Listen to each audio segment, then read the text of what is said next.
a ceramics teacher walks into his class, and to the left side of the room he announces, "For you guys on the left, I am going to grade you on the quantity of the pottery that you make this term.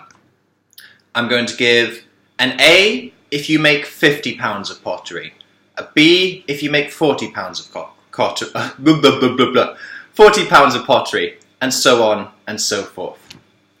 To the right side of the room, he says, "I am going to grade you on the quality of your pottery. All you need to do is to make one single piece of pottery, and I'm going to grade you on the quality of that piece. Now, in order to get an A, that piece of pottery is going to have to be perfect."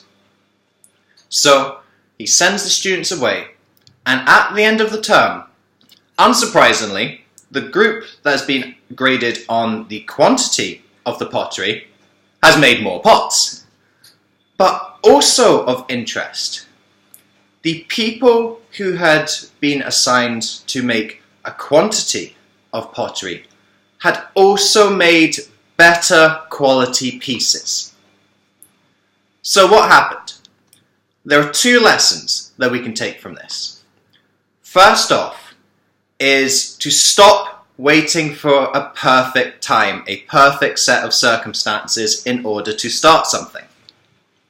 The group that had been asked to be graded on the quality of their pieces, they had spent so much time in the reflection and creation stage trying to find the plan and the schematics for the perfect piece of pottery that they hadn't actually gotten anything done. And when push came to shove, when they had to rush to finish their assignment, they didn't make a quality piece because they didn't know what they were doing. Second lesson is to learn from your mistakes, to put yourself out there and accept that mistakes are going to happen.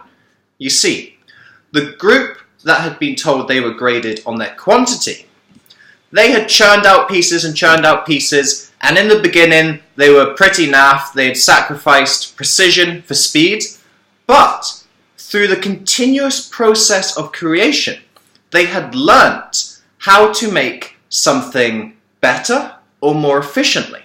So as time went by, they were learning from their mistakes. They were learning from the shoddy pieces of pottery that they made in the beginning, and they were improving with each piece that they made. They were improving step by step, stage by stage.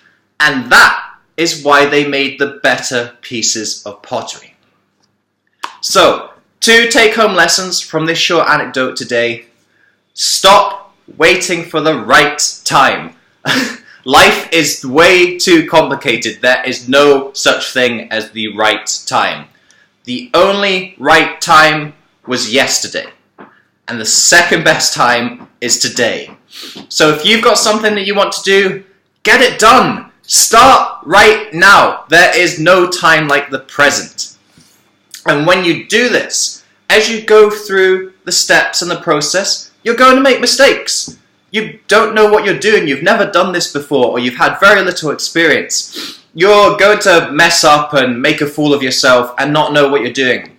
But that's okay, because that is part of life. Failure is just learning. So guys, I hope that short anecdote has helped you today.